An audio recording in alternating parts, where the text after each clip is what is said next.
আচ্ছা ওকে, আমার মনে হয় তোমরা সাউন্ড সবাই ঠিকঠাক শুনতে পাচ্ছ। আমরা তাহলে ক্লাস শুরু করতে পারি।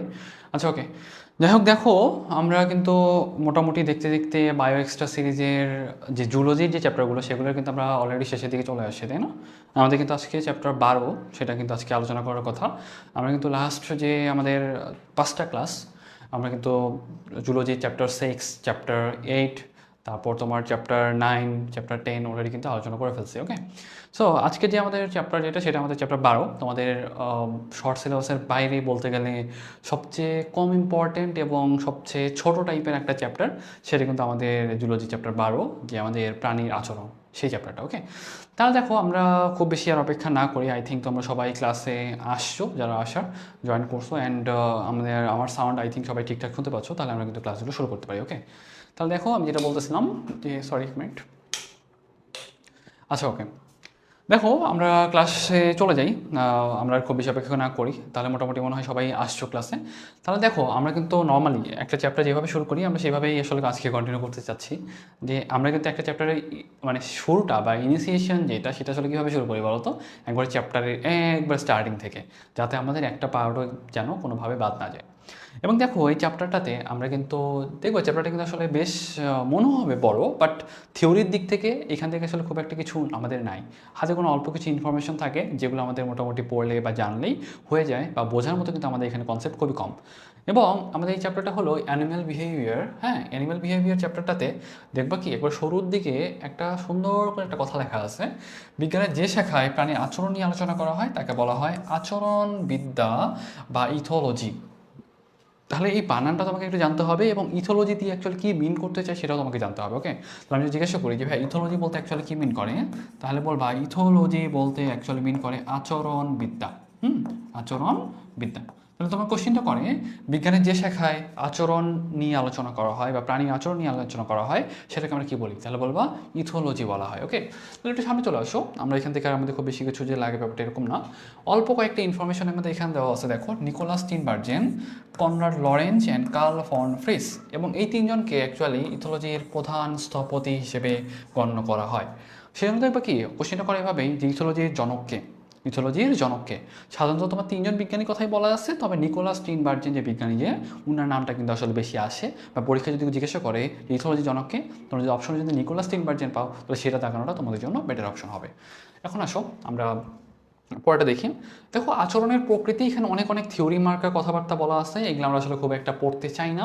মোটিভেশন বলে একটা ব্যাপার আছে, মোটিভেশন রিলেটেড কথাবার্তাগুলো আমরা খুব একটা এখানে আমাদের জন্য খুব একটা ইম্পর্টেন্ট না। কারণ কি জানো, এই চ্যাপ্টারটা দেখো জুলজিতে এত এত ইম্পর্টেন্ট চ্যাপ্টারের ভিড়ে এই চ্যাপ্টারটাতে খুব একটা যে মানে ইম্পর্টেন্ট কিছু, বা তোমার বলতে গেলে যে খুব একটা বোঝার মতো কাঠখোট্টা টাইপের যে কোনো কোশ্চেন আসে, বা এখান থেকে মনে করো যে খুব বেশি বেশি কিন্তু কোশ্চেন আসে, ব্যাপারটা কিন্তু এরকম না। হাতে কোনো অল্প কয়েকটা টপিক আছে যেখান থেকে সাধারণত কোশ্চেন আসে, তবে আমরা চেষ্টা করবো যে পুরো বইটাই অন্তত একবার থ্রোলি যাওয়ার, যাতে তোমরা এখান থেকে আইডিয়া নিতে পারো কোথায় কী লাগতেছে বা কোথায় কী লাগতেছে না। ওকে, এখন দেখো উদ্দীপনাতে আমাদের এখানে বেশ কিছু ব্যাপার আছে। এখান থেকে আমাদের একটা জিনিসই জানা দরকার।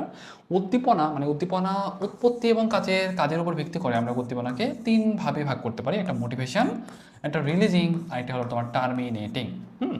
তোমরা যদি চাও এখান থেকে মোটিভেশনের এগেনস্টে যে তোমার ডিটেলসগুলো আছে সেগুলো তোমরা চাইলে পড়তে পারো, রিলিজিংয়ের আন্ডারে যেগুলো আছে সেগুলো পড়তে পারো, টার্মেটিং আন্ডারে যেগুলো আছে সেগুলো এটা পড়তে পারো। তবে আমি জাস্ট একটু তোমাদের সামারি আকারে বলে দিই। মনে করো তুমি একটা প্রাণী, তুমি একটা কাজ করার ইচ্ছা তুমি পোষণ করতেছো, বা তোমার ভিতরে কোনো একটা কাজ করার ইচ্ছা জাগতেছে, এটাই হলো তোমার মোটিভেশন। ওকে, তাহলে আমি জিজ্ঞাসা করি যে একটা উদাহরণ দিই, সাপোজ মনে করো একটা পাখির খিদা লাগছে, সে খাবার খুঁজতে বের হবে, এটাই কিন্তু আসলে তার একটা মোটিভেশন। ওকে, এখন দেখো রিলিজিংয়ের ব্যাপারটা যদি বলি, দেখো বিজ্ঞানী লরেন্স সর্বপ্রথম রিলিজার শব্দটা প্রয়োগ করেন। তারপর দেখো বিজ্ঞানী টিনবার্গেন সাধারণত তোমার এই যে রিলিজারের ভূমিকা নিয়ে বেশ আলোচনা করছেন। তবে একটা জিনিস মনে রাখবা, এখানে হেরিঙ্গালের একটা উদাহরণ দেওয়া আছে।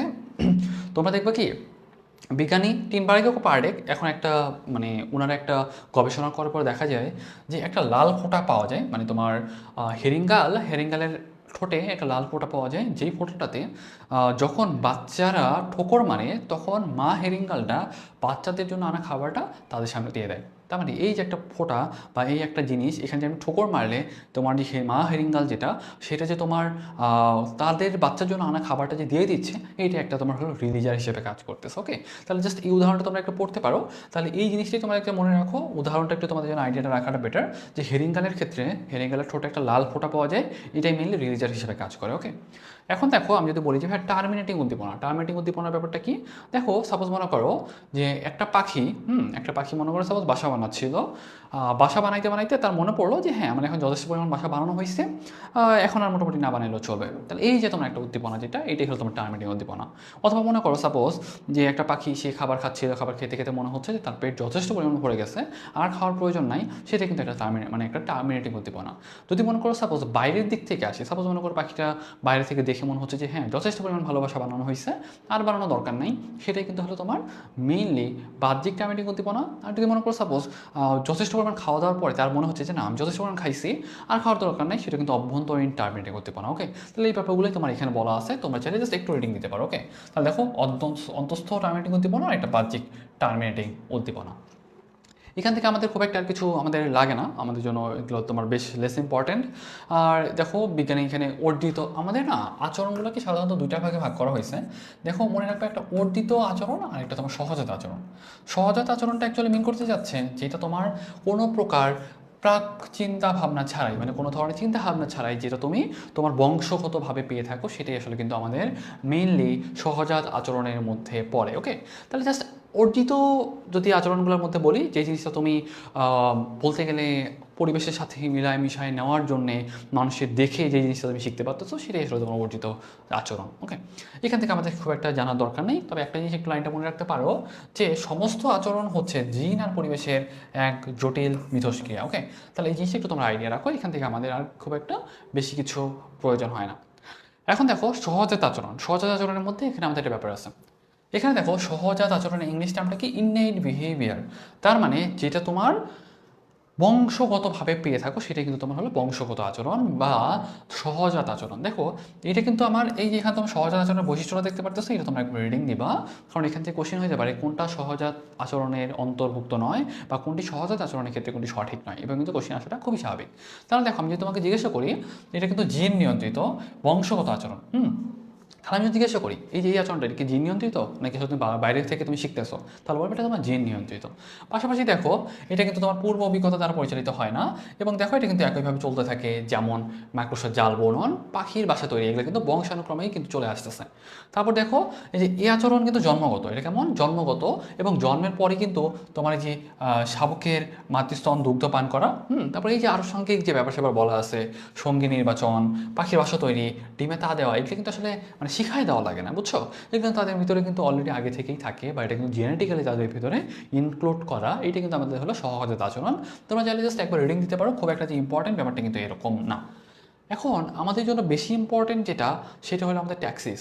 সহজাত আচরণের বেশ কিছু উদাহরণ আছে, একটা হলো তোমার ট্যাক্সিস, একটা তোমার প্রতিবর্ত ক্রিয়া, আর একটা তোমার সহজাত আচরণ।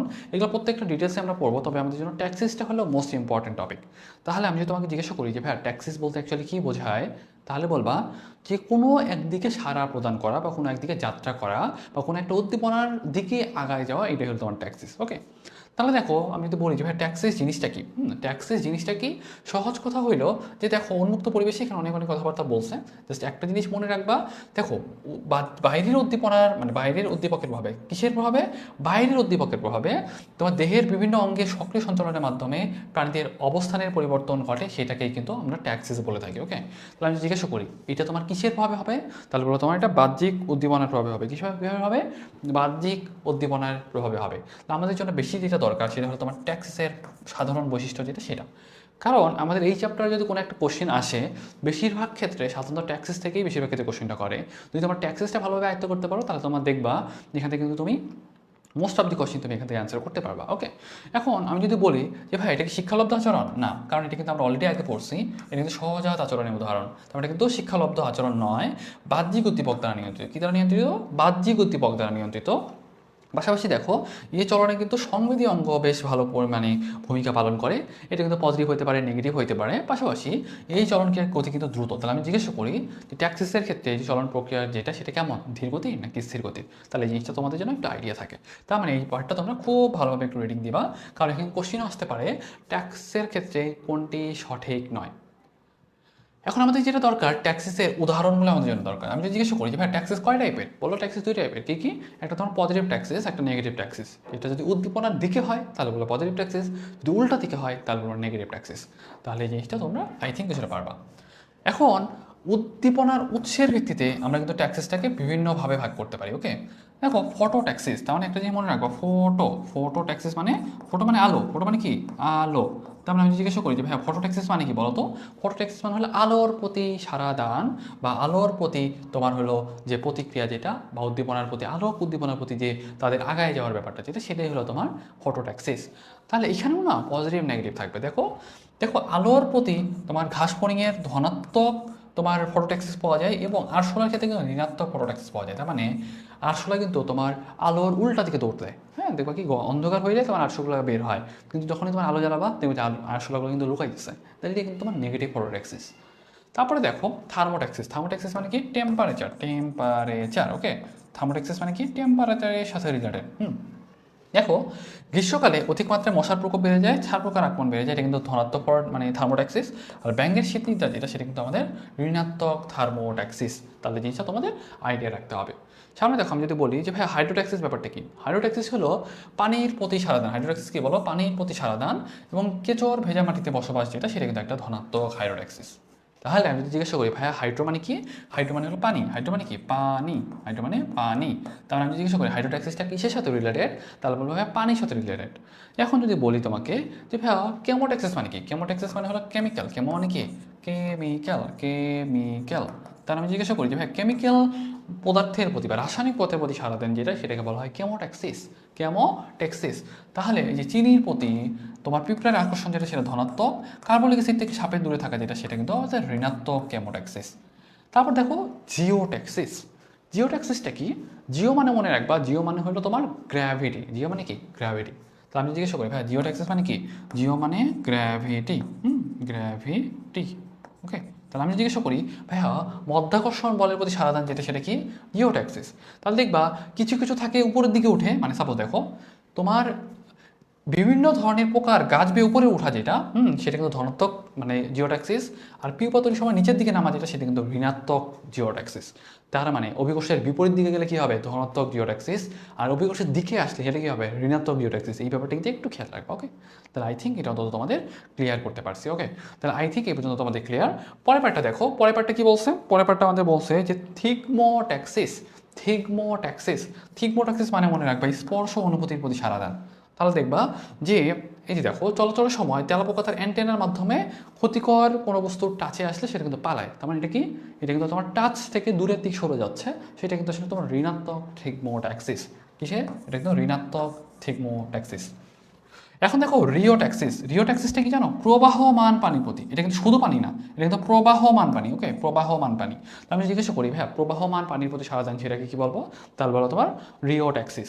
তাহলে দেখো এই যে প্রজনন ঋতুতে ইলিশ মাছেরা স্রোতের উজানে এসে ডিম পারে, সেটা ঋণাত্মক রিওট্যাক্সিস। এবং মাছের পোনার স্রোতমুখী চলন যেটা, সেটা ধনাত্মক রিওট্যাক্সিস। তার মানে অ্যাকচুয়ালি আমাদের প্রত্যেকটা ট্যাক্সিসের ডিটেলস কিন্তু আমাকে জানতে হচ্ছে, এবং প্রত্যেকটা ট্যাক্সিসে কিন্তু উদাহরণগুলো আমাকে জানতে হচ্ছে। তাহলে এই জিনিসটা তোমাকে ইনশিওর করতে হবে যে প্রত্যেকটা ট্যাক্সিসের ডিটেলসগুলো তুমি জানো। তারপর দেখো গ্যালভানোট্যাক্সিস। গ্যালভানোট্যাক্সিসটা কি? গ্যালভানোট্যাক্সিস হলো বিদ্যুৎ প্রবাহের প্রতি সারা দেন যেটা, সেটা হলো গ্যালভানোট্যাক্সিস। মানে জলাধারে বিদ্যুৎ প্রবাহ চালনায় অ্যামিবা অ্যানোডের দিকে থেকে ক্যাথোডের দিকে যাচ্ছে, এটা কিন্তু আমাদের ঋণাত্মক গ্যালভানোট্যাক্সিস। তাহলে আমি যদি তোমাকে জিজ্ঞেস করি গ্যালভানোট্যাক্সিস একটা উদাহরণ বলো, তাহলে বলবো হ্যাঁ অ্যামিবার ক্ষেত্রে যেটা দেখা যায় পজিটিভ থেকে নেগেটিভ দিকে যাচ্ছে, সেটা কিন্তু একটা ঋণাত্মক গ্যালভানোট্যাক্সিস। কি? সেটা কিন্তু ঋণাত্মক গ্যালভানোট্যাক্সিস। তাহলে আই থিঙ্ক এটা তোমাদের আইডিয়া দিতে পারছি। সামনে চলে আসো সোনোট্যাক্সিস বা ফোনোট্যাক্সিস। সোনোলজি বা আল্ট্রাসোনোগ্রাম বা সোনো বা ফোনো, এটা পুরাটাই সাউন্ড রিলেটেড। কি রিলেটেড? Sound related. তাহলে একটু লিখে নাও সাউন্ড রিলেটেড। ওকে, সাউন্ড রিলেটেড। আমি জিজ্ঞাসা করি ভাই সোনোট্যাক্সিস বা ফোনোট্যাক্সিস এটা কিসের প্রতি সারাদান? শব্দের প্রতি সারাদান। আর যদি বলি ভাই অ্যানিমো, অ্যানিমো কথাটাই মনে রাখবা, এটা কিন্তু বায়ু প্রবাহের প্রতি সারাদান। তাহলে কোশ্চেনটা এমন, বায়ু প্রবাহের প্রতি সারাদানকে আমরা কি বলি বলতো? অ্যানিমোট্যাক্সিস বলি। কি বলি? অ্যানিমোট্যাক্সিস বলি। তার মানে অ্যানিমোট্যাক্সিস কি? বায়ু প্রবাহের প্রতি সারাদান। বায়ু প্রবাহের প্রতি সারাদান সেটা কি বলি? অ্যানিমোট্যাক্সিস বলি। তারপর দেখো স্টেরোট্যাক্সিস। স্টেরোট্যাক্সিসটা কি? তাহলে দেখবা মসৃণ আর সমতলের প্রতি, মানে সমতল তলের প্রতি সারাদান যেটা, সেটা হলো তোমার স্টেরোট্যাক্সিস। যেমন দেখো দেয়ালে টিকটিকিটা, দেয়ালে চলাচল ধনাত্মক এবং বন টিকটিকির বন বাজারে ঘোরানো যেটা, সেটা হলো তোমার ঋণাত্মক। তার মানে কি? দেওয়াল যেটা সেটা তো স্মুথ, তাই না? তার মানে সেটা কিন্তু পজিটিভ হবে। আর বনে বাজারে ঘুরে বেড়াচ্ছে, তোমার হলো এক জায়গায় স্মুথ আর এক জায়গায় অ্যাপ্রোচ অ্যাপ্রোচ, সেটা কি হবে? ঋণাত্মক টাইপের হবে। তোমার ঋণাত্মক তোমার স্টেরোট্যাক্সিসটা কি? তাহলে বলবা বন টিকটিকির বনে বাজারে ঘুরে বেড়ানো যেটা, সেটা হলো ঋণাত্মক স্টেরোট্যাক্সিস। সাপেক্ষ ট্যাক্সিসটা দেখো, সাপেক্ষ ট্যাক্সিসটা হলো দেখো দুই বা ততোধিক ট্যাক্সিস প্রদর্শন করে। যেমন দেখো কিছু প্রজাপতি ডিম পাড়ার জন্য গন্ধ ও সবুজ পাতা দিকে গমন করে, মানে একাধিক যদি থাকে বা দুই বা ততোধিক যদি থাকে, তাহলে আমরা সেটাকে কি বলবো? সেটাকে বলবো হলো আমরা সাপেক্ষ ট্যাক্সিস। তাহলে এই জিনিসটা তোমাদের খুব ভালোভাবে আইডিয়া রাখতে হবে। ওকে, তাহলে এখন আসো আমরা যদি বলি যে ভাই ট্যাক্সিসের দিকমুখিতার ভিত্তিতে বা ট্যাক্সিসের দিকমুখিতার ভিত্তিতে আচরণ কয় প্রকার? মনে রাখবা 5 প্রকার। তার মানে আমরা কিন্তু অলরেডি যেগুলো পড়লাম সেখানে কিন্তু অনেকগুলো উদাহরণ পড়ছি, তাই না?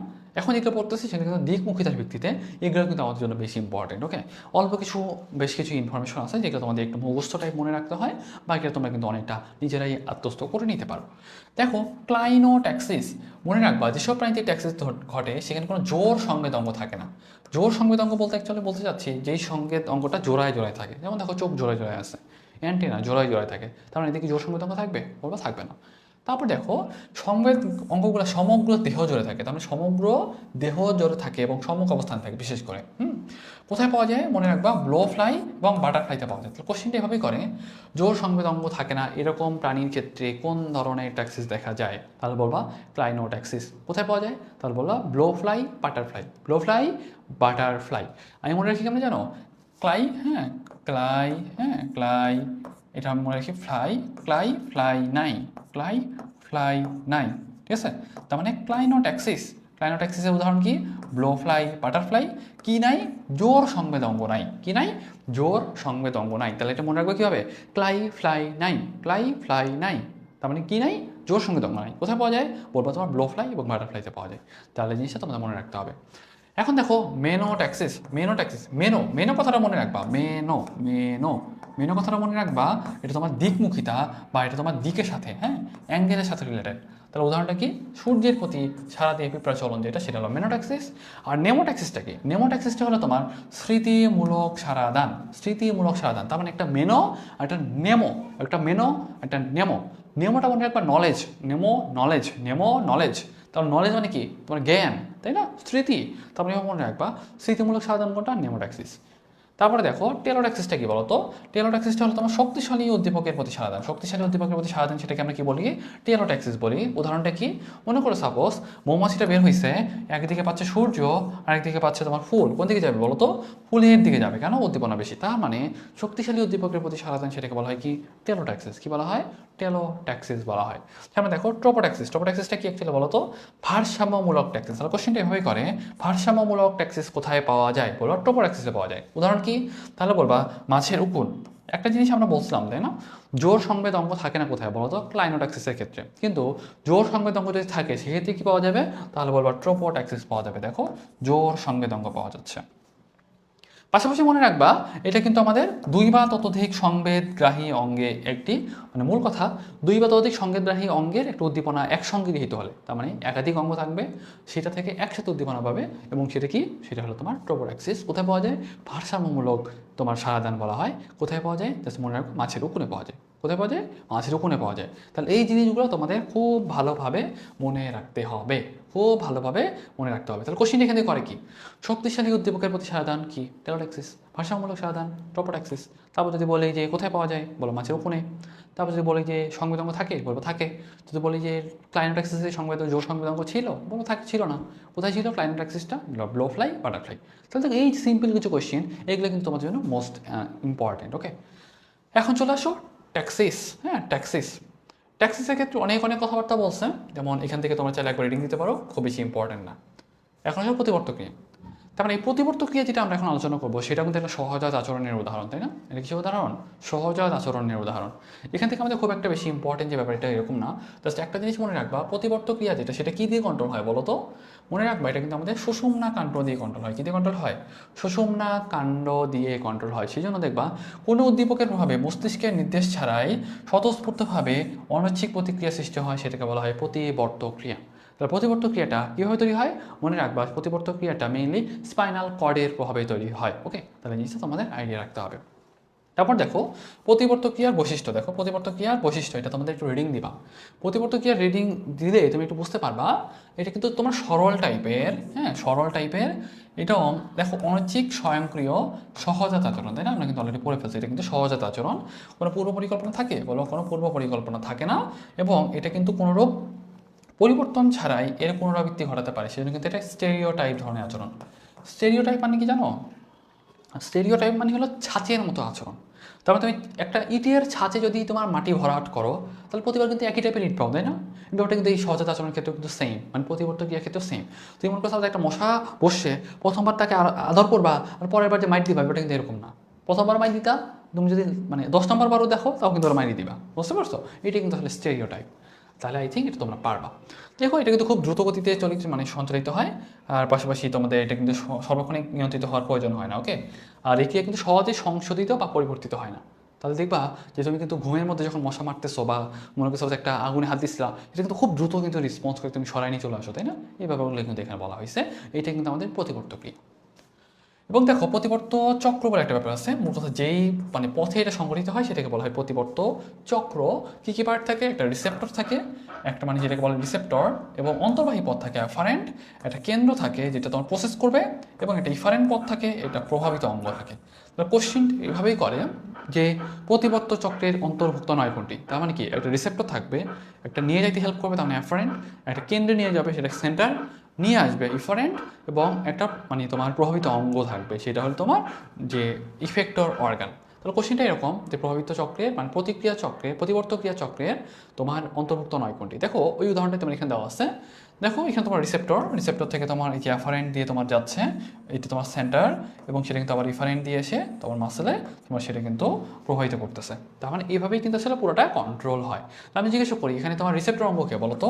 ত্বক, যেটা ত্বকটা কিন্তু রিসেপ্টর অঙ্গ হিসেবে কাজ করতেছে, এবং সংবেদী নিউরন যেটা সেটা কিন্তু অ্যাফারেন্ট, তাই না? সংবেদী অঙ্গ থেকে সূচনা করে গ্রে ম্যাটার অংশে পৌঁছায়, তাই না? কোথায় পৌঁছায়? গ্রে ম্যাটার অংশে পৌঁছায়। এবং ধাপ 3-এ কী হয়? সেটা কিন্তু যে গ্রে ম্যাটার নিউরন এক্সন রিলেশনের মাধ্যমে সিনাপসের মাধ্যমে অ্যান্টিবায়োটিক কেন্দ্রে থেকে একটা সিদ্ধান্ত নেওয়া হয়, এবং পরবর্তীতে দেখো স্নায়ুতন্ত্রের পেশিতে পৌঁছায়, কেন্দ্রীয় স্নায়ুতন্ত্রের নির্দেশে সেটা কিন্তু তোমার সঞ্চালন ঘটে বা সরায় ফেলা হয়। ওকে, তাহলে এই জিনিসটা তোমরা কিছুটা হইলেও আইডিয়া করতে পারবা। তাহলে আই থিঙ্ক এটা অন্তত তোমাদের ক্লিয়ার। এখন দেখো আমি যে তোমাকে জিজ্ঞাসা করি যে ভাইয়া প্রতিবর্তক ক্রিয়া রিলেটেড আর কী কী কোশ্চেন হইতে পারে, বা প্রতিবর্তক ক্রিয়া রিলেটেড এখান থেকে আর কী কী কোশ্চেন হইতে পারে সেটা আমাদের একটু জানা দরকার। দেখো প্রতিবর্তক ক্রিয়া আইভান প্যাভলভ 2 ভাগে ভাগ করছে। কয় ভাগে ভাগ করছে মনে রাখবা? উনি হলো 2 ভাগে ভাগ করছে, একটা তোমার সহজাত আর একটা তোমার অর্জিত। এখন আমাদের যেটা দরকার হলো আমাদের সহজাত প্রতিবর্তক ক্রিয়াটা সেটা সম্পর্কে একটু ডিটেলসে জানা। সহজাত প্রতিবর্তক ক্রিয়া আমাদের 3টা উদাহরণ আছে, একটা তোমার সুপারফিশিয়াল, একটা ডিপ, একটা ভিসেরাল। হ্যাঁ, দেখো আমি যদি তোমাকে জিজ্ঞাসা করি সহজাত মানে যে আনকন্ডিশন রিফ্লেক্স এগুলোর উদাহরণগুলো কি? দেখো তুমি খাবার দেখছো, তোমার লালাখরিত হচ্ছে, তোমার উজ্জ্বল আলোতে চোখের পিউপিল সংকুচিত হচ্ছে, হাত পায়ে গরম সেক লাগে সেটা তুমি সরায় নিচ্ছ, এটা কিন্তু তোমার একটা সহজাত রিফ্লেক্সের উদাহরণ। তার মানে কোশ্চেনটা করবে রিফ্লেক্সের একটা উদাহরণ বলো, তাহলে যেন অন্তত এটা বলতে পারো। আর যদি বলি ভাই সহজাত আন্ডার কয়টা টাইপ ছিল? 3টা টাইপ ছিল। কি কি? Superficial, deep, visceral. সুপারফিশিয়ালের উদাহরণ কি বলতো? এই দেখো ত্বক থেকে ঘিত হচ্ছে মানে পায়ের তলে সরসরে দিচ্ছ, সেটা কিন্তু সুপারফিশিয়াল। আর ডিপটা কি? তুমি টেন্ডনে বাড়ি দিচ্ছ, হ্যাঁ দেখো পা ঝুলে টেন্ডনে আঘাত করলে হাঁটুতে ঝাঁকুনি সৃষ্টি হয়, এটা কিন্তু ডিপ। আর যদি ভিসেরালের কথা বলি তার মানে আমাদের যে অভ্যন্তরীণ অঙ্গগুলো যেগুলো আছে সেগুলোর যে তোমার প্রতিবর্তক ক্রিয়া যেটা সেটাই কিন্তু আসলে আমাদের ভিসেরাল প্রতিবর্তক ক্রিয়া বা ডিপ মানে আমাদের ভিসেরাল প্রতিবর্তক ক্রিয়া বা আন্তর্যন্ত্রীয় প্রতিবর্তক ক্রিয়া। তাহলে এই উদাহরণগুলো তোমাদের একটু পড়তে হবে। আর অর্জিতটা কি? অর্জিতটা মনে করো সাপোজ কোনো ঝাঁঝালো গন্ধে হাঁচি আসে বা তার সাথে চোখে পানি আসে, এটাই হলো তোমার মেইনলি অর্জিত মানে প্রতিবর্তক ক্রিয়া। এই ক্ষেত্রে দেখো তো হাঁচি আসতেছে এবং হাঁচির সাথে কিন্তু পানিও পড়তেছে, তাই না? তার মানে 2টা ক্রিয়া কিন্তু পরপর হয়েছে, সেজন্য আমরা বলি কি জানো? Chain reflex. কি বলি? চেইন রিফ্লেক্স বলি। তার মোটামুটি যদি তুমি এটুকু মনে রাখতে পারো তোমার জন্য কিন্তু মোটামুটি মোর দেন এনাফ। ওকে, এখন আসো সামনে।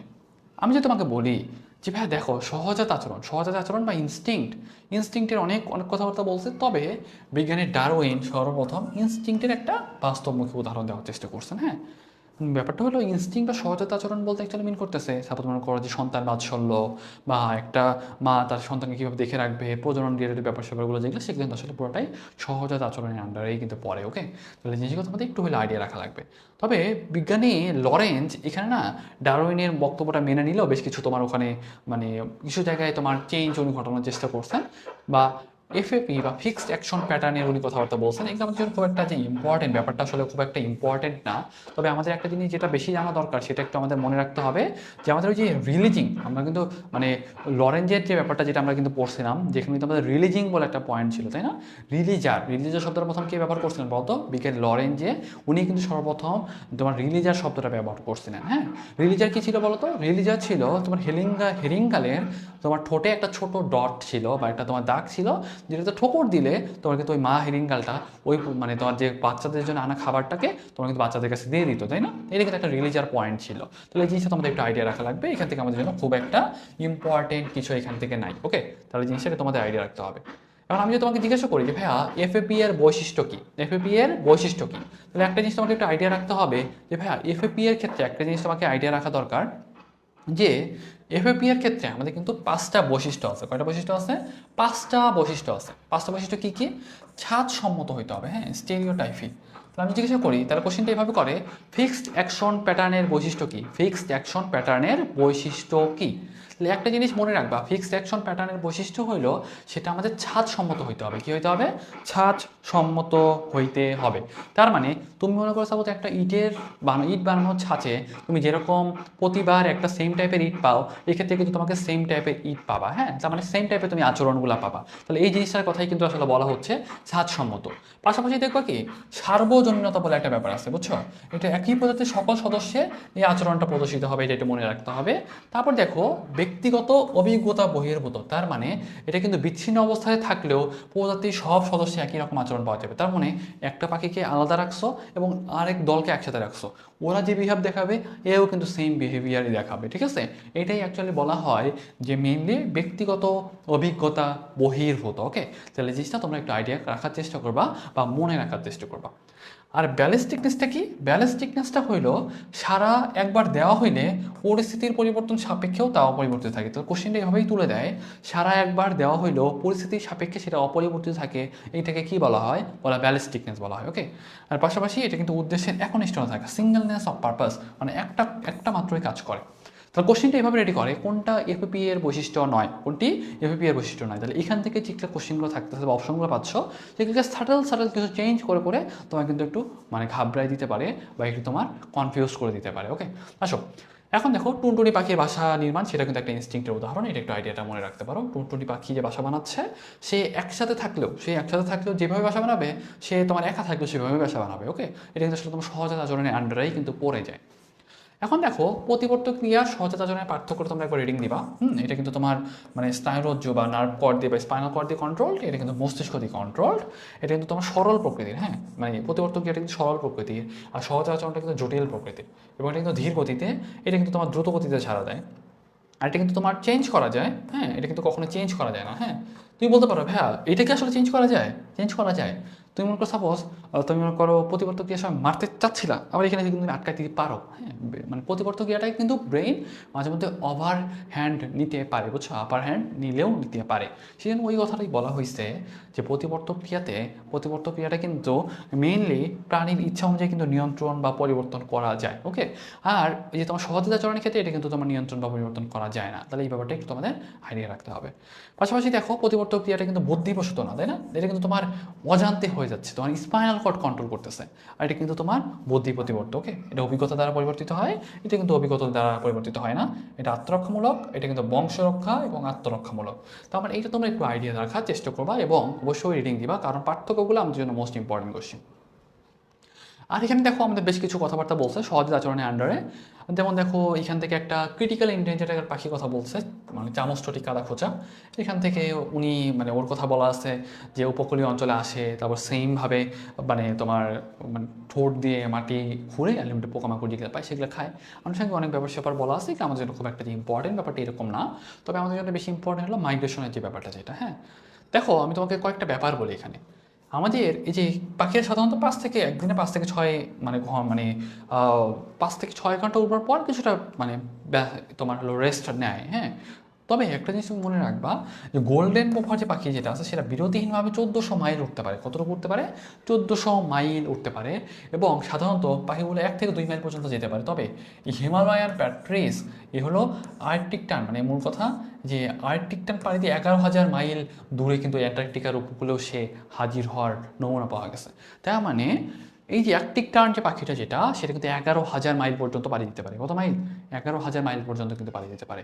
আর এই যে গোল্ডেন পোপার যেটা সেটা কিন্তু প্রায় বিরতিহীনভাবে তোমার 1400 মাইল পর্যন্ত পাড়ি দিতে পারে। তাহলে ব্যাপারটা কি বুঝতে পারতেছো?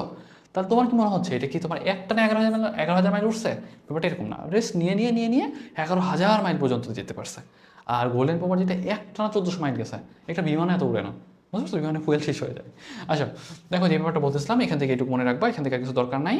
পরিযায়ীর মানে মাইগ্রেশনের গুরুত্বগুলো একটু দেখতে পারো। তবে বাংলাদেশে কতগুলো স্থায়ী প্রজাতির পাখি আছে মনে রাখা? 500। আর বেশ কিছু 300 প্রজাতির পাখি আছে। এবং আমাদের না এখানে একটা ট্রানসিয়েন্ট পরিযায়ী বলে একটা কথা আছে, বুঝছো? ট্রানসিয়েন্ট মাইগ্রেটরি বার্ড বলে একটা ব্যাপার আছে। ব্যাপার হয় কি, কিছু কিছু পাখি এক জায়গা থেকে আরেক জায়গায় যাওয়ার সময় একটু সময় আরেক দেশে গিয়ে রেস্ট নেয়। মনে করো সাপোজ এখান থেকে সে মনে করো ইংল্যান্ডে যাবে, বা মনে করো সাপোজ ইন্ডিয়া থেকে ইংল্যান্ডে যাবে, ইন্ডিয়া থেকে বাংলাদেশে এসে কিছুদিন রেস্ট করলো, তারপর ইংল্যান্ডে চলে গেল। এই যে তোমার কিছুদিন রেস্ট করতেছে এই যে পাখিগুলো যেগুলো, সেগুলোকে বলা হয় ট্রানসিয়েন্ট পরিযায়ী পাখি বা ট্রানসিয়েন্ট মাইগ্রেটরি বার্ড। ওকে, তাহলে জিনিসটা তোমাদের আইডিয়া রাখা লাগবে। তাহলে এখান থেকে আমাদের কিছু প্রয়োজন নাই। মাকড়সার জালের ক্ষেত্রে আমাদের বেশ কিছু কথাবার্তা আছে যেগুলো আমাদের একটু দরকার, সেটা আমি তোমাদের একটু ডিটেলসে বলে দিই। দেখো মানে কি মাকড়সার জাল যেটা সেটা কী দিয়ে তৈরি জানো? স্ক্লেরোপ্রোটিন দিয়ে তৈরি। কী দিয়ে তৈরি? স্ক্লেরোপ্রোটিন দিয়ে তৈরি। সর্বপ্রথম বিজ্ঞানী হ্যান্স পিটার্স এইটা সম্পর্কে তোমার একটু আইডিয়া দেন। হ্যাঁ, এখানে কি হয় জানো, মানে মেইনলি প্রথমে তারা এরকম একটা ওয়াই আকৃতির ভাড়া তৈরি করে, তারপরে এখানে তোমার হলো কিছু মানে আঠালো স্পোক, তারপর এই যে এরকম কিছু স্ট্রাকচার দিয়ে আলটিমেটলি বড় একটা তোমার স্ট্রাকচার তৈরি করে। দেখছো, প্রথমে ওয়াই আকৃতিটা ভাড়া তৈরি করে, তারপর সেখানে তোমার আঠালো নন আঠালো এরকম বেশ কিছু পদার্থ দিয়ে আলটিমেটলি তারা এই ব্যাপারটা মেনটেন করে বা ইনশিওর করে। তারপর দেখো অপত্যের প্রতি যত্ন। তাহলে এখানে একটা জিনিস খেয়াল করো, 3 কাটা স্টিকল ব্যাগ মেইনলি যে অপত্যের যত্ন যেটা সেটা কিন্তু আসলে সহজে আচরণের আন্ডারেই পড়ে। হ্যাঁ, 3 কাটা স্টিকল ব্যাগ মেইনলি সে তার মানে তার যে তোমার সন্তান বাৎসল্য বা এই যে তোমার প্রজননের ব্যাপারটা বা দেখাশোনা করার যে ব্যাপারটা যেটা সেটা আসলে একটা অপত্যের একটা উদাহরণ। ওকে, অপত্য বলতে আসলে একজন সন্তান মিন করে। হ্যাঁ, অপত্য মানে কি? সন্তান। অপত্য মানে সন্তান। দেখো বিজ্ঞানী টিনবার্গেন হলো তোমার 3 কাটা স্টিকল ব্যাগের উপর গবেষণা করছেন। এই দেখো এই যে মূল কথায় কিন্তু অনেক ব্যাপার স্যাপার বলা আছে। বসন্তকালে এর হলো প্রজননকাল, এটা একটু তোমরা চাইলে মনে রাখতে পারো। ব্যাপারটা হয় কি, এটা আসলে খুব একটা ইম্পর্টেন্ট কোনো কোশ্চিন না। তবে বেশ অনেকবার দেখা গেছে যে কখন এদের প্রজনন হয়, কখন প্রজনন হয় না, এই টাইপের কোশ্চিনও তোমার মাঝে মধ্যে তুলে দিছে। সেটা আসলে একটু তোমরা যদি চাও একান্ত মনে রাখতে পারো, আর যদি মনে হয় যে না ভাইয়া রাখতে চাই না তাহলে স্কিপও করতে পারো। ওকে, তাহলে এই ব্যাপারটা বলতেছিলাম 3 কাটা স্টিকল ব্যাগটা হলো মাছের অপত্য যত্নের একটা উদাহরণ। দেখো কী করে জানো, যে মেইনলি মানে এখানে বেশ কিছু ব্যাপার স্যাপার বলা আছে, যেটা দেখতে পারো। বাসা নির্মাণ করে, তারপর তোমার হলো একটা স্ত্রী মাছকে আকৃষ্ট করার চেষ্টা করে, তারপর সেখান থেকে তোমার হলো ডিম ছাড়লে তারপর সে কিন্তু হলো বহিনিষিকের মাধ্যমে সেটা কিন্তু পুরানিষিক প্রক্রিয়াটা সম্পন্ন হয়। এখান থেকে অনেক কথাবার্তা বলছে, আপাতত খুব একটা ইম্পর্টেন্ট না। তবে আমাদের এখানে একটা ব্যাপার আছে, ফ্যানিং বলে একটা ওয়ার্ড আছে। ফ্যানিং ব্যাপারটা কি জানো, মানে ওই যে যেই এলাকাটাতে সে থাকে বা যেই এলাকাটা ডিম পাড়তেছে সেই জায়গাটাতে বা এই যে স্ত্রী মাছটা যেখানে থাকে সেই জায়গার অক্সিজেন সরবরাহ বাড়ানোর জন্য তোমার 3 কাটা স্টিকল ব্যাগটা উল্টা দিকে ঘুরে দিয়ে মানে পাখনা দিয়ে এরকম করে তোমার বাতাস করতে থাকে। বাতাস না তো অ্যাকচুয়ালি মানে পানিটাকে সরাইতে থাকে। পানি যখন বেশি সরানো মানে নড়াচড়া করা হবে সেই জায়গাতে কিন্তু অক্সিজেন ফ্লোটা বেড়ে যায়। ওকে, এই ব্যাপারটা কিন্তু তোমার এখানে আলোচনা করা হয়েছে। এখন দেখো নর্মালি একটা জিনিস মনে রাখো যে 7-8 দিনের মধ্যে ডিম ফুটে বাচ্চা বের হলে ফ্যানিংটা অফ করে দেয়, এটা একটা আইডিয়া রাখবা। আর এখান থেকে আমাদের খুব একটা দেওয়ার প্রয়োজন নাই। ব্যাঙের অপত্য যত্ন, এখানে অনেক কথাবার্তা বলছে। গ্ল্যাডিয়েটর ও ব্যাঙ বলে একটা কথা আছে, সেটা তোমার দক্ষিণ আমেরিকায় পাওয়া যায়। হ্যাঁ, এই কোশ্চেনে একবার আসছিল যে কোথায় পাওয়া যায়, দক্ষিণ আমেরিকায় পাওয়া যায়। এগুলো আসলে কোশ্চেন করার মতো কোশ্চেন না, বুঝছো? যে একটা কিছু থাকে না মাঝে মধ্যে ইম্পর্টেন্ট টাইপের কিছু কোশ্চেন থাকে যেগুলো আসার মতো কোশ্চেন, এটা আসলে এই টাইপের আসার মতো কোনো কোশ্চেন না। এখন দেখো যেটা বলতেছিলাম, গ্ল্যাডিয়েটর ব্যাংকটা কোথায় পাওয়া যায়? মনে রাখো দক্ষিণ আমেরিকাতে গ্ল্যাডিয়েটর ব্যাংকটা পাওয়া যায়। তারপর দেখো এখানে বেশ কিছু কথাবার্তা বলছে যে গ্ল্যাডিয়েটর ব্যাংকগুলো তোমার বাসা 12 থেকে 372 সেন্টিমিটার পর্যন্ত হতে পারে, 5 থেকে 7 মিটার গভীর হতে পারে। এগুলো আসলে খুব একটা প্রয়োজনীয় কোনো কোশ্চিন না, তবে যদি একান্ত কপাল খারাপ থাকে তাহলে এখান থেকে কোশ্চিন করতে পারে। মনে করো সাপোজ টিচারের ভালো লাগতেছিল না, মনে করো সাপোজ বাসায় ঝগড়া করে এখান থেকে একটা কোশ্চিন তুলে দিল, তাহলে কিন্তু তোমাদের কপালটা পুড়ে দিল, তাই না? সহজ কথা, একটু মনে রাখতে পারো, আর যদি মনে রাখতে না চায় তাহলে স্কিপ করতে পারো। দেখো গ্ল্যাডিয়েটর ব্যাংক মার্চ থেকে সেপ্টেম্বর মাস পর্যন্ত জননকাল হিসেবে সাধারণত এটা বেশি থাকে। আর স্ত্রী ব্যাংক উপযুক্ত হওয়ার 10 মিনিটের মধ্যে, উপযুক্ত বাসে 10 মিনিটের মধ্যে ডিম ছাড়ে, সেটা কিন্তু পরবর্তীতে লার্ভা নির্গত হয়, সেখান থেকে রূপান্তর ঘটে। আনুষঙ্গিক অনেক কথাবার্তা বলা আছে, লেস ইম্পর্টেন্ট। পাখির ক্ষেত্রে একটা কথা বলা আছে, দেখো পানকৌড়ির একটা ব্যাপার বলা আছে, বুঝছো? পানকৌড়ি একটা ব্যাপার।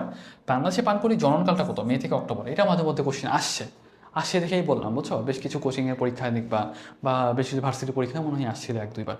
যদি তোমরা চাও একটু পড়ে রাখতে পারো আর কি। এখন দেখো এরা কিন্তু মানে নর্মালি এরা কিন্তু দল পেতে থাকে, সেই জন্য দেখবা কি, মনে করো কোনো একটা ক্ষতিকর প্রাণী যদি কাছে আসার চেষ্টা করে তখন এরা একসাথে চিৎকার দিয়ে ওঠে। হ্যাঁ, মোটামুটি 2 থেকে 6টা ডিম পারে, সাদা কালার।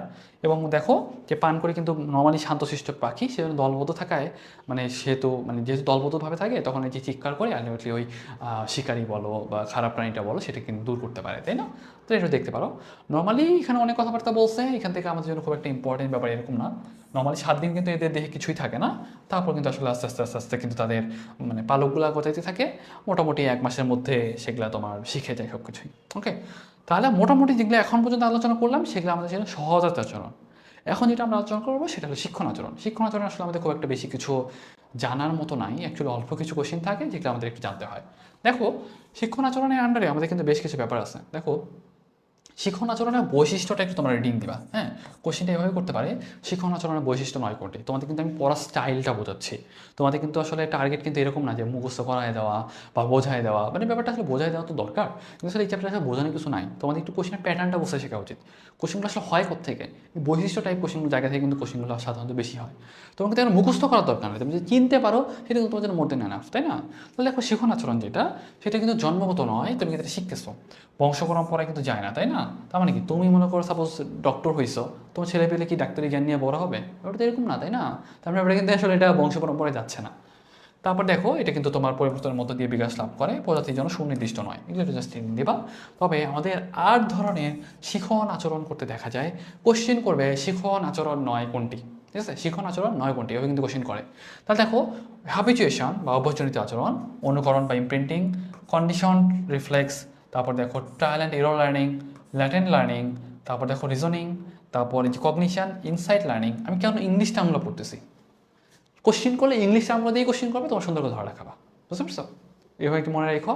আমাদের কিন্তু প্রথম 3টা ছিল, প্রথম 3টা কিন্তু ছিল সহজাত, বাকিগুলো কিন্তু আমাদের হলো মানে শিখন। ওকে, তাহলে জিনিসটা একটু তোমরা আইডিয়া রাখার চেষ্টা করবো। সামনে চলে আসো, অভ্যাসজনিত আচরণ। একটা জিনিস মনে রাখবা, অভ্যাসজনিত আচরণটা হইলো সরলতম ধরনের শিখন। তাহলে কোশ্চেনটা এভাবেই করে, সরলতম ধরনের শিখন কোনটা? তাহলে বলো অভ্যাসজনিত আচরণ। তার মানে অভ্যাস করতে করতে করতে করতে যে শিখে গেছো সেটাই কিন্তু তোমার অভ্যাসজনিত আচরণ। আর ইমপ্রিন্টিংটা কি? তাহলে কোশ্চেনটা করে অন্যতম শিখন আচরণ কোনটা? মনে রাখো অনুকরণ বা ইমপ্রিন্টিংটা হলো তোমার মানে অনুকরণ বা ইমপ্রিন্টিংটা হলো অন্যতম শিখন আচরণ। কোশ্চেনটা কেমন জানো? মানে ব্যাপারটা হয় কি, তুমি একজন আরেকজনকে কপি করতেছো, দেখবে বানর কিন্তু মানুষকে কপি করে। হ্যাঁ, দেখবে যে তুমি এখানে মাথায় হাত দিছো, ও মাথায় হাত দিবে, এটা আসলে ইমপ্রিন্টিং। তারপর দেখা যায় যে তুমি এখানে একটা উদাহরণ দেওয়া আছে, দেখো চিকা, মানে চিকা আছে না, চিকাগুলো কিন্তু আসলে মেইনলি তার মায়ের গন্ধটাকে ফলো করে। তুমি যদি মনে করো 5 থেকে 14 দিনের কথা মনে হয় বলা আছে, 5 থেকে 14 দিন লাগে তাদের হলো মেইনলি অভ্যস্ত হইতে। তুমি যদি 7 দিনের দিন যদি ওই মা চিকাটাকে সরাই নিয়ে তুমি যদি আরেকটা চিকা দিয়ে দাও, সেটা কিন্তু তোমার নতুন চিকাটাকে মা মনে করে ওর পিছু পিছু দৌড়াবে। আবার মনে করো সাপোজ ওই একটা বস্তা নিলা, একটা বস্তার মধ্যে মা চিকাটার গন্ধ লাগাই দিলা এবং ওদের পিছনে পিছনে ঘুরাইলা, দেখবে ওই বস্তার পিছনে পিছনে ঘুরতেছে তারা, বুঝছো? তারা আসলে গন্ধকে ফলো করে, তাই জিনিসটা মনে রাখো। ওকে, তাহলে দেখো ওই কথাটাই বলা আছে, এখান থেকে আর কিছু আমাদের দরকার নাই। সহজাত আচরণ আর শিক্ষণ আচরণের পার্থক্যটা তোমাদের একটু পড়তে হবে। সহজাত আচরণটা কিন্তু আসলে তোমার জন্মগত, এটা কিন্তু তুমি শিখতেছো, তাই না?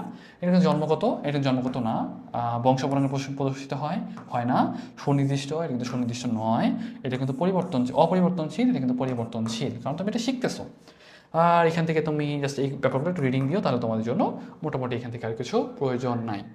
সামনে চলে আসো, প্যাভলভের তত্ত্ব। প্যাভলভের তত্ত্ব অনেক কথাবার্তা বলছে, অনপেক্ষ সাপেক্ষ, এটা আমাদের জন্য লেস ইম্পর্টেন্ট। হ্যাঁ, খুব একটা কোশ্চেন আসে না। ব্যাপারটা হয় কি, নর্মালি করছে কি যে প্রথমে দেখলো যে খাবার দিছে, হ্যাঁ খাবার দিছে, লালা ঝরতেছে। হুম, শুধু ঘন্টা বাজাইছে মানে লালা ঝরে না। হুম, তারপর কি হয়েছে জানো, যে তোমার হলো খাবার দিছে, ঘন্টা বাজাইছে, লালা ঝরতেছে। এবার খাবার দেয় নাই, শুধু ঘন্টা বাজাইছে, তার লালা ঝরতেছে। বুঝছো তো, এটাই হলো তোমার সাপেক্ষ প্রতিক্রিয়া। আর অনপেক্ষটা কি, ওই যে তোমার ওই যে কোড পরে আসছিল না, যে টেকনিশিয়ান যে তোমার কোড পরে আসছিল, ওই কোড দেখেও মানে কোড দিয়ে আনতেছে বা কোড পরে যে আসতেছে একজন, ওটা দেখে সে মনে করতেছে মানে কেউ খাবার দিতে আসতেছে। এটা আসলে অনপেক্ষ প্রতিবর্তক, কি আসলে আমাদের জন্য খুব একটা ইম্পর্টেন্ট না। হ্যাঁ, তাহলে দেখো ওই কথাগুলোই বলা আছে যে দেখো যে অনেক মূল কথা, এই ব্যাপারগুলো আসলে তোমার জন্য লেস ইম্পর্টেন্ট, কারণ এখান থেকে আসলে কোশ্চেন সেভাবে যে করা যায় ব্যাপারটা কিন্তু এরকমও না। তবে একটা জিনিস একটু খেয়াল করো, যে এখানে না বেশ কিছু ব্যাপার দিচ্ছে প্রথম দিকে, বেশ কয়েকবার মানে 12বার সমলয়ে ঘণ্টাধ্বনি সরানো মাংস মানে চূর্ণ সরবরাহের পর কোনো সাড়া পাওয়া যায় নাই, অন্তত 12বার ঘণ্টাধ্বনির পর উদ্দীপনার প্রতি সারাদান পাওয়া গেছে। তার মানে কি, মানে কতবার এই যে অভ্যস্ত হইতে আসলে তার কতবার সময় লাগছে, 12বার এরকম বাজানো লাগছে, বুঝছো, 12বার বাজানো লাগছে। তারপর থেকে 12বারের পর থেকে খাবার না দিয়ে শুধুমাত্র ঘন্টা বাজাইলে কিন্তু তার লালা ঘড়িতে হচ্ছে। তাহলে এই টাইমটা একটু মনে রাখতে পারো, কতবার, 12বার, শেষ। ওকে, এটা একটু মনে রাখলে তোমাদের জন্য মোর দেন এনাফ। এখান থেকে আর কিছু আমাদের প্রয়োজন নাই। এই যে দেখো অনপেক্ষ সারা সাপেক্ষ সারা, দেখো এই কথাটাই বলছে। দেখো এখানে সাপেক্ষণের আগে দেখো খাবার দিছো, হ্যাঁ, লালাক্ষণ হচ্ছে। এটা হলো অনপেক্ষ উদ্দীপনা। সাপেক্ষণের পরে দেখো খাবার দিছো, ঘন্টা দিছো, লালাক্ষণ হচ্ছে। হ্যাঁ, 2 নাম্বার দেখো সাপেক্ষণের আগে দেখো ঘন্টা বাজাইছো, লালাক্ষণ নাই। কিন্তু মনে করো যে এই যে ঘন্টা দিছো, খাবার দিছো, তার লালাক্ষণ হচ্ছে। এবার কিন্তু ঘন্টা দিয়েই শুধু লালাক্ষণ হচ্ছে। কতবার বাজানো লাগছে এরকম, 12বার। ওকে, কতবার, এরকম 12বার করে এরকম করে তাকে ট্রেন করার পরে আলটিমেটলি কিন্তু সেই প্রতিবর্তকীয়টা দেখা যাচ্ছে। ওকে, তাহলে আই থিঙ্ক এটা পারবো তোমরা। এখন তোমার সামাজিক আচরণ, সামাজিক আচরণের ক্ষেত্রে এই জিনিসটা তোমাদের একটু রিডিং দিতে হবে। সামাজিক আচরণের বৈশিষ্ট্যটা একবার রিডিং দিবা, যে মূল কথা একজন আরেকজনের জন্য মানে নিজেকে বিলাই দিতে প্রস্তুত। হ্যাঁ, এটা হলো আল্ট্রুইজম, বা মূল কথা আমাদের এখান থেকে পরার্থপরতা। তাহলে কোশ্চেনটা হলো যে আল্ট্রুইজম উদাহরণগুলো কি। আল্ট্রুইজমের উদাহরণ মেইনলি দেখা যায় মৌমাছির ক্ষেত্রে, বুঝছো, মৌমাছির ক্ষেত্রে কিন্তু আল্ট্রুইজমের উদাহরণ পাওয়া যায়। যেমন দেখবে কি, যে পুরুষ মৌমাছিগুলো আছে না, পুরুষ মৌমাছিগুলো যখন স্ত্রী মৌমাছির সাথে মিলিত হয়, মিলনের পরে তাদের কিন্তু ওই যে তোমার মানে পুং জননতন্ত্র যেটা, সেটা কিন্তু আর হলো আলাদা করতে পারে না, বুঝছো। তখন কিন্তু আলটিমেটলি সেটা মানে তোমার স্ত্রী মৌমাছির সাথে লেগে থাকা অবস্থায় কিন্তু তারা মারা যায়, এবং স্নায়ুতে টান পড়ে তোমার পুরুষ মৌমাছিটা কিন্তু মারা যাচ্ছে। তার মানে তাদের বংশ বাড়ানোর জন্যে যে তোমার পুরুষ মৌমাছিটা জানা সত্ত্বেও সে কিন্তু তার নিজেকে বিলাই দিল, তাই না। এটা কিন্তু তোমার একটা হলো মানে আল্ট্রুইজমের উদাহরণ। তারপর দেখো যে বেবুন 6 বছর পর্যন্ত তার সন্তানকে লালন পালন করে। ফোলিয়েজ মাকড়সা তার দেখো তার ডিমের পিণ্ডটি বুকে নিয়ে মানে রাখে, এবং ডিম করে বাচ্চাগুলো কিন্তু তাকেই সর্বপ্রথম খেয়ে ফেলে। তার মানে এটাই কিন্তু আসলে তার একটা আল্ট্রুইজমের উদাহরণ। পাশাপাশি দেখো রক্তচোষা বাদুড়ের কথা বলা আছে, ভারভেট বানরের কথা বলা আছে, ডলফিনের কথা বলা আছে, এটার কথা বলা আছে। এগুলো হলো তোমার মেনলি আল্ট্রুইজমের এক্সাম্পল। জাস্ট একটু মনে রাখতে পারলে তোমাদের জন্য এনাফ। এখন আসো আমাদের হলো মৌমাছির ব্যাপারটাতে। হ্যাঁ, মৌমাছিতে কিন্তু মানে মৌমাছি কিন্তু একটা খুবই সামাজিক প্রাণী, বুঝছো। মানুষের থেকেও মনে হয় মৌমাছিতে মানে কন্ট্রোলের জায়গা বলো বা শেখার জায়গা বলো অনেক বেশি। ঠিক আছে, তাহলে জায়গাটা তোমাদের একটু আইডিয়া রাখতে হবে। একটু আইডিয়া দেখো, আমি যদি বলি বাংলাদেশে কয় টাইপের মৌমাছি পাওয়া যায়, বলো তোমার 3 টাইপের মৌমাছি পাওয়া যায়, ইন্ডিকা, ডরসাটা, ফ্লোরেয়া। হ্যাঁ, ইন্ডিকা ইন্ডিকা ডরসাটা, ফ্লোরেয়া। সাধারণত এই 3টা টাইপের নাম মনে রাখলেই হয়, তবে কোশ্চেনটা এখন একটু প্যাঁচাই দিতে পারে। আমি যদি একটু কোশ্চেন করতাম কীভাবে করতাম, কোশ্চেনটা এভাবেই করতাম যে গাছের শাখায় ফোকরে দালানের কারণে সে বাসা তৈরি করে কোনটা, তাহলে বলবো ডরসাটা। বছরে এরা একবার পরিযায়ী কোথায় যায়, পাহাড় অঞ্চলে যায়। কোশ্চেনটা করবে বছরে একবার পরিযায়ী কোথায় যায়, পাহাড়ে যায়, এটা কারা, তোমার ডরসাটা। এপিস ইন্ডিকাটা কি, নর্মালি এটা কিন্তু কৃত্রিম উপায়ে চাষ করা যায়। কোশ্চেন করবে কৃত্রিম উপায়ে চাষ করা যায় কোনটা, শেষ। তারপরে দেখো যে এটা তোমার মানে খুব ছোট, মানে চারটি 6 ইঞ্চির মতো হয়, মানে ফ্লোরিয়ার চাকটা খুব ছোট হয়, এটা একটু মনে রাখতে পারো। আর এটা মনে রাখবো মৌচাকে 3টা জিনিস থাকে। হ্যাঁ, তাকে তোমার রানী, পুরুষ আর কর্মী মৌমাছি। তাহলে হিসেবে তোমাদের আইডিয়া রাখতে হবে। এখন দেখো রানী মৌমাছি কিন্তু তোমার হলো একটা ইয়ার মানে সব নেতৃত্বে দেয়। হ্যাঁ, এবং দেখবে কি মোটামুটি 1500 থেকে 2000 ডিম পারে। দেখো আমি যদি বলি যেখানে কতগুলো ডিম পারে বলো তো, 1500 থেকে 2000 ডিম পারে। কতগুলো ডিম পারে বলবা, 1500 থেকে 2000 ডিম পারে। কতগুলো ডিম পারে বলবা তোমার এখানে 1500 থেকে 2000-এর মতো ডিম পারে। তাহলে এই জিনিসটা তোমাদের একটু আইডিয়া রাখতে হবে। হ্যাঁ, তাহলে কোশ্চেন যদি করি যে তোমার মেইন কাজটা কি, মানে রানী মৌমাছির কাজটা কি, তাহলে বলবা ডিম পাড়া। আর কি করা, পুরো চাকটাকে কন্ট্রোলের মাঝে রাখা, এটি হলো তোমার মেইন কাজ। তারপর দেখো ডিম নিষিক্তকরণে সম্পূর্ণরূপে রানীর নিয়ন্ত্রণাধীন। তারপর ডিম নিষিক্তকরণ কার কন্ট্রোলে, তারপর রানীর কন্ট্রোলে। ওকে, তাহলে জিনিসটা তোমাদের আইডিয়া রাখতে হবে। এখান থেকে আর কিছু আমাদের খুব একটা দরকার নাই, এটা একটু তোমরা পড়বো। তারপর দেখো এখানে আরেক কয়েকটা ব্যাপার আছে যে কলোনির প্রয়োজন অনুসারে তোমার রানী নিষিক্ত অনিষিক্ত ডিম পারে, কিংবা মানে নতুন কলোনি সৃষ্টির উদ্দেশ্যে তোমার কিন্তু এক জায়গা থেকে আরেক জায়গায় যাইতেও পারে। ওকে, তাহলে এই জিনিসগুলো তোমাদের একটা আইডিয়া রাখা লাগবে। আমি তোমাকে একটা ব্যাপার বলি, দেখো এখানে না বেশ কিছু ব্যাপার আছে, একটু খেয়াল করবা তোমরা। যে মানে তোমার নিষিক্ত, সাপোজ মনে করো এখানে তোমার ডিম যে পারতেছে সেটা তোমার নিষিক্ত ডিম পারবে নাকি অনিষিক্ত ডিম পারবে, সেটা পুরাটাই কন্ট্রোল করতেছে রানী মৌমাছি। ঠিক আছে, এখানে এখানে ব্যাপার আছে, কারণ আমাদের নিষিক্ত ডিম্বাণু থেকে তৈরি হয় একরকম জিনিস, অনিষিক্ত ডিম্বাণু থেকে তৈরি হয় আরেক রকম জিনিস। ওকে, আমি এই ব্যাপারটা একটু তোমাদের বলবো একটু পরেই আছে, সেই ব্যাপারটা আমি তোমাদের বলি। আবার যদি প্রয়োজন হয় রানীটা কিন্তু বেশ কিছু মৌমাছি নিয়ে কিন্তু চলে যেতে পারে। ওকে, তারপরে দেখো মনে করো সাপোজ মনে করো একটা মানে তোমার রানীটা মারা গেল, রানীটা মারা গেলে নতুন একটা রানী বানাইতে হবে না? নতুন একটা রানী বানাবো কেমনি জানো? এই কর্মী মৌমাছি, একটা তরুণ কর্মী মৌমাছিকে নিয়ে তোমার গলবিলীয়, মানে গলবিলীয় বলতে অ্যাকচুয়ালি মিন করে ফ্যারেঞ্জিয়াল। হ্যাঁ, কি মিন করে? ফ্যারেঞ্জিয়াল ফ্যারেঞ্জিয়াল এবং ম্যান্ডিবুলার গ্ল্যান্ড থেকে আসা নাইট্রোজেন সমৃদ্ধ রাজকীয় জেলি খাওয়ানো হয়। সেটা কিন্তু মানে এই প্রসেসের মাধ্যমে, এই যে তুমি একটা জেলি খাওয়াচ্ছ, এই জেলি খাওয়ানোর মাধ্যমে তোমার কর্মী মৌমাছিরা রানী মৌমাছিতে পরিণত হয়। এবং এই প্রসেসটা হলো সুপার সিরিয়র। কতদিন ধরে চলে? 16 দিন ধরে চলে। এই জিনিসটা তোমাকে আইডিয়া রাখতে হবে। কতদিন? 16 দিন। ঘটনাটা কি? সুপার সিরিয়র। কি? সুপার সিরিয়র। তাহলে এই জিনিসটা তোমরা একটু আইডিয়া রাখবা। এখন দেখো আমি যদি বলি যে ভাই রানী মৌমাছিটা কতদিন বাঁচে বলো তো? 3 থেকে 5 বছর বাঁচে। কত বছর বাঁচে? 3 থেকে 5 বছর বাঁচে। এবং রানী মৌমাছির প্রধান কাজ হলো ডিম পাড়া। প্রধান কাজ কি? ডিম পাড়া। এবং এটা কিন্তু তোমার ফেরোমন নিঃসরণ করে। ফেরোমন জিনিসটা কি? অক্সিডেকোনয়েড অ্যাসিড। কাজ কি? মনে রাখবা, একসাথে রাখতে হেল্প করে, সবাইকে একসাথে দলবদ্ধ রাখতে হেল্প করে। ওকে, তারপর দেখো পুরুষ মৌমাছি কাজ কি? কোত্থেকে তৈরি হয় বলো তো? অনিষিক্ত ডিম থেকে তৈরি হয়, পার্থেনোজেনেসিস প্রক্রিয়া। তাহলে এই কথাই বলতেছিলাম, অনিষিক্ত ডিম থেকে তৈরি হয় পুরুষ মৌমাছি, আর নিষিক্ত ডিম্বাণু থেকে তৈরি হয় কর্মী মৌমাছি। ব্যাপারটা ঠিক বুঝতে পারছো? তো আমি জিজ্ঞাসা করি যে ভাই কর্মী মৌমাছিটা কোথেকে তৈরি হয় বলো তো? এটা কিন্তু তৈরি হয় নিষিক্ত ডিম্বাণু থেকে। কোথা থেকে? নিষিক্ত ডিম্বাণু থেকে। কোথা থেকে? নিষিক্ত ডিম্বাণু থেকে। তাহলে এই জিনিসটা তোমাদের আইডিয়া রাখতে হবে। তারপর দেখো আমি যদি বলি যেহেতু এটা অনিষিক্ত ডিম্বাণু থেকে তৈরি হচ্ছে, তার মানে এটা কিন্তু হ্যাপ্লয়েড হবে, তাই না? তাহলে আমি জিজ্ঞাসা করি যে পুরুষ মৌমাছিটা কি হ্যাপ্লয়েড নাকি ডিপ্লয়েড? বলবো হ্যাপ্লয়েড। আর যদি বলি কর্মী মৌমাছিটা কেমন? তাহলে বলবো এটা তোমার ডিপ্লয়েড। কেন? এটা কিন্তু নিষিক্ত ডিম্বাণু থেকে তৈরি হচ্ছে। কতগুলো থাকে? 60,000 থেকে 80,000-এর মতো সাধারণত থাকে। কাজ কি? কাজ হলো তোমার মৌমাছির চাক মানে এটা মেনটেন করা, তারপর রানীর যত্নার্থী করা, এগুলো একটু জাস্ট পড়বা। হ্যাঁ, আর যদি বলি যে পুরুষ মৌমাছির কাজ কি? মূল কথা হলো তোমার সংগ্রামী হলো তোমার পুরুষ মৌমাছির প্রধান কাজ। ওকে, তাহলে জিনিসটা একটু হলেও আইডিয়া রাখবা। এখন দেখো আমি যদি বলি যে এটার পার্থক্যটা তোমরা একটু রিডিং দিও, পার্থক্যটা একটু রিডিং দিলে তোমরা বুঝতে পারবা। এটা আকারে বড় হয়, এটা আকারে একটু ছোট হয়, আর এটা কিন্তু সবচেয়ে ছোট হয়। এটা প্রজনন সক্ষম, এটা কিন্তু প্রজনন অক্ষম।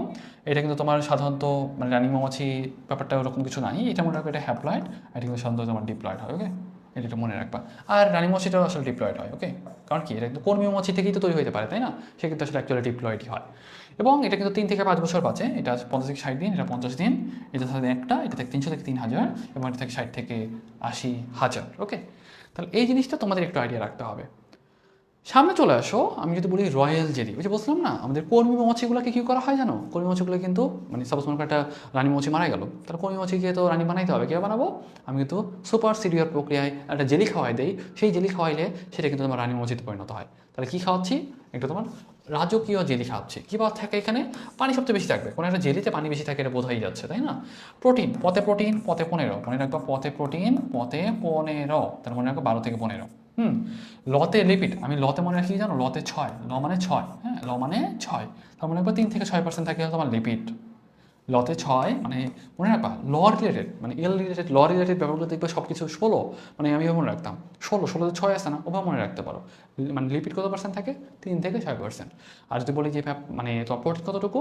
15, পথে প্রোটিন 15, 12 থেকে 15%। তারপর দেখো চিনি। হ্যাঁ, চিনি কত পার্সেন্ট? 10 থেকে 16%। ভিটামিন থেকে 2 থেকে 3%, আর লবণ থাকে বাকিটা। ওকে, তাহলে এই জিনিসটা তোমাদের একটু হলে আইডিয়া রাখতে হবে। এখন দেখো আমি যদি এখান থেকে জিজ্ঞাসা করি যে শ্রমবন্টন, এখান থেকে অনেক বেশ কিছু কথাবার্তা বলছে।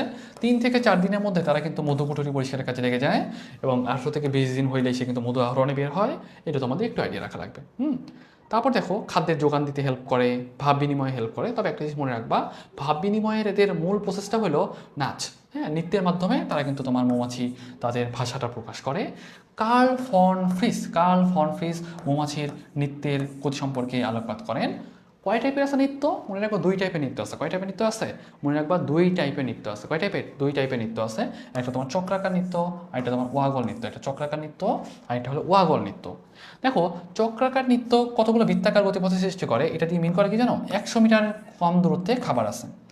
আর ওয়াগল নৃত্যটা দেখতে ইংরেজি 8 অক্ষরের মতো লাগে এবং 150 মিটারের বেশি দূরে খাবার আছে, এটা মিন করে। তাহলে আমি জিজ্ঞাসা করি যে ভাইয়া, চক্রাকার নৃত্য কী মিন করে? 100 মিটার কম দূরত্বে খাবার আছে। ওয়াগল নৃত্য কী মিন করে? 150 মিটারের বেশি দূরে খাবার আছে। কোন আকৃতির? এইটা আকৃতির। আর যে বলি যে চক্রাকার নৃত্যটা কেমন? বৃত্তাকার, কিছু গোলের মতো ঘুরতে থাকে। তাহলে এই জিনিসটা তোমরা একটু আইডিয়া রাখবা। সামনে চলে আসো, তোমার পরিষ্কার পরিচ্ছন্নতা এখানে অনেক বেশ কিছু ব্যাপার স্যাপার আছে। এরা পরিষ্কার পরিচ্ছন্ন রাখে। তারপর তোমার গ্রীষ্মকালে তখন প্রচুর গরম পড়ে, তখন কী করে? এরা বের হয়ে এরকম পাখা ঢাপড়ে থাকে। পাখা ঢাপলে কী করবে? তখন কিন্তু তোমার একটু বাতাস পাবে, তাই না? তারপর দেখো এখানে প্রতিরক্ষা, দেখো মাঝে মধ্যে কিন্তু এরা যুদ্ধও করে। হ্যাঁ, তাও মনে করো যে তুমি মানে মৌচাক থেকে মধু নিয়ে আসতে যাবা, হ্যাঁ, তো দেখবে যে ওরা কিন্তু তোমার কামড় দিচ্ছে। সাপোজ মাঝে মধ্যে কিন্তু এরা চুরিও করে, বুঝছো? আরেক মৌমাছি থেকে কিন্তু চাক থেকে মধু কিন্তু চুরিও করে নিতে পারে। তাহলে ব্যাপারগুলো তোমরা একটু আইডিয়া রাখবা। আর সোয়ার্মিংটা কি জানো? সাপোজ মনে করো একটা চাকে অনেক বেশি মৌমাছি হয়ে গেছে, তখন কি করে? তোমার রানী মৌমাছিটা তোমার কিছু মৌমাছিকে, কর্মী মৌমাছিগুলোকে নিয়ে বের হয়ে চলে যায়। সাধারণত না মানে রানী মৌমাছিরা বের হতে পারে না। কেউ কি তার নিজের রাজত্ব ছেড়ে বের হতে যাবে? বেরোতে যাবে না তো। তখন কি করে? তোমার ওই যে কর্মী মৌমাছিগুলো আছে না, মানে ওরা ধাক্কা দিয়ে বের করে দেয়, বলছে যে আপনি যাবেন না, মানে আমাদের সিদ্ধান্ত আপনাকে যাইতে হবে, তাহলে আপনি এখন বের হন। বুঝতে পারছো? তারা কিন্তু যতই রানীর রাজত্ব থাকুক, বেশি তেড়িবেড়ি করলে কিন্তু রানীরা মেরে ফেলে। বুঝতে পারছো? সেখানে কিন্তু অনেক মানে বেশ ব্যাপার স্যাপার এখানে কিন্তু গবেষণার মতো অনেক ব্যাপার স্যাপার আছে। দেখো ওই যে জনগণতান্ত্রিকতার ব্যাপারটা আছে। দেখো পোল্যান্ড রানীই প্রধান, বাট রানীর উপর নির্ভর করে পুরাটা, কিন্তু আসলে রানীর ইচ্ছার সোয়ার্মিংয়ের সময় রানী তার ইচ্ছার বিরুদ্ধেই কিন্তু বাস্তবতাকে মানে মৌমাছিদের চাপে সে কিন্তু বেশ কিছু মৌমাছিকে নিয়ে আরেক জায়গায় চলে যায়। হ্যাঁ, তাহলে ব্যাপারটা একটু তোমরা আইডিয়া রাখতে পারো। উত্তরাধিকার নির্বাচন, ওই যে বলছিলাম একটা মারা গেলে রাজু সিংগেলি খাওয়ায় তোমার উত্তরাধিকার ইয়ে করা হয়। রানীর বিরুদ্ধে কিন্তু বিদ্রোহ করতে পারে, তাই না? রানী বেশি তেড়িবেড়ি করলে তারা কিন্তু সাইজ করতে পারে। ওকে, তারপর দেখো চুরি ডাকাতিও করতে পারে। তাহলে মোটামুটি মানে মৌমাছির ক্ষেত্রে হইতে পারে না এমন কিন্তু কিছু বাকি নেই। মোটামুটি মৌমাছির ক্ষেত্রে কিন্তু সবই হইতে পারে। ওকে, তাহলে আমরা মোটামুটি এই চ্যাপ্টারটাতে অলমোস্ট সবই আলোচনা করছি। তোমাদের যতটুকু দরকার ইন শর্ট তোমাদের সব কিছু কভার করে দেওয়ার চেষ্টা করছি। আই থিঙ্ক তোমাদের অলমোস্ট সবই ক্লিয়ার। তারপর আমাকে একটু কাইন্ডলি জানাও যে তোমরা এখানে সব কিছু বুঝতে পারছো কিনা। তাহলে আমরা মোটামুটি চেষ্টা করবো এই পার্টটা কভার করে দেওয়ার, বা আমাদের মোটামুটি ক্লাসটা শেষ করে দেওয়ার চেষ্টা করবো এখানে। আমাকে একটু কাইন্ডলি জানাও সব কিছু তোমরা বুঝতে পারছো কিনা। আচ্ছা, ওকে, তাহলে মোটামুটি আই থিঙ্ক তোমাদের এই চ্যাপ্টারটা ক্লিয়ার। তাহলে অলমোস্ট দেখতে দেখতে কিন্তু আমাদের 6টা ক্লাস শেষ। আমাদের কিন্তু জুলজির যে সোর্স সিলেবাসের বাইরে যে 5টা চ্যাপ্টার অলমোস্ট কিন্তু আমরা ভালোভাবেই কমপ্লিট করে ফেলতে পারছি, তাই না? তারপরেও তোমাদের যদি কোনো কোয়েশ্চেন থাকে অবশ্যই আমাকে জানানোর চেষ্টা করবা, আর আমাদের গ্রুপে জানাই রাখো, অথবা তোমরা কমেন্ট সেকশনে জানাতে পারো। আমি চেষ্টা করবো সেগুলোর অ্যান্সার দিয়ে দেওয়ার, অ্যান্ড চ্যাপ্টারগুলো ভালোভাবে কভার করে ফেলো। দেখো তোমরা কিন্তু ক্লাসগুলো পড়ছো, হ্যাঁ, তোমরা কিন্তু যারা পড়ে নাই তাদের কিন্তু অনেক অনেক আগায় গেছো। দেখো আমাদের কিন্তু টার্গেটটা ছিল এরকম যে আমরা কোচিং শুরু হওয়ার আগেই শর্ট সিলেবাসের বাইরে যে 5টা 10টা চ্যাপ্টার সেগুলোকে শেষ করে ফেলা। তারপরে কিন্তু আমাদের এই যে আজকে 6টা ক্লাসের মাধ্যমে আমাদের কিন্তু জুলজিটা শেষ হয়ে গেল। তোমরা কিন্তু যারা ক্লাসগুলো রেগুলার পড়ছো তারা কিন্তু অনেক অনেক আগায় থাকতেছো, আর যারা করো নাই মনে করতেছো যে ভাই ক্লাস কোচিং শুরু হইলে আমরা ক্লাসগুলো করে ফেলবো, তারা আসলে বোকার নিয়ে আসে, বুঝছো? কারণ আসলে কোচিং শুরু হইলে এত তুমি সময় পাবাই না। দেখবে যে তুমি কেমনে কেমনে যে তোমার সময়গুলো কাটিয়ে চলে যাচ্ছে, দেখবে যে জাস্ট যাচ্ছ আসতেছো, দিন শেষ। সো যারা পড়াশোনা করতেছো রেগুলার পড়াশোনা করার চেষ্টা করবা, অ্যান্ড ইনশিওর করবা যে তোমরা পড়াগুলো আত্মস্থ করতে পারতেছো, বুঝতে পারতেছো, এবং সেগুলো থেকে তুমি বারবার প্র্যাকটিস করতেছো, রিভিশন দিচ্ছ। ওকে, তো আই থিঙ্ক আমরা এখান থেকে ক্লাস শেষ করতে পারি। অ্যান্ড থ্যাংক ইউ এভরিওয়ান সবাইকে ক্লাস করার জন্য, এবং চেষ্টা করবা সামনের দিনগুলোতেও রেগুলার ক্লাস করা। And thank you everyone. আসসালামু আলাইকুম।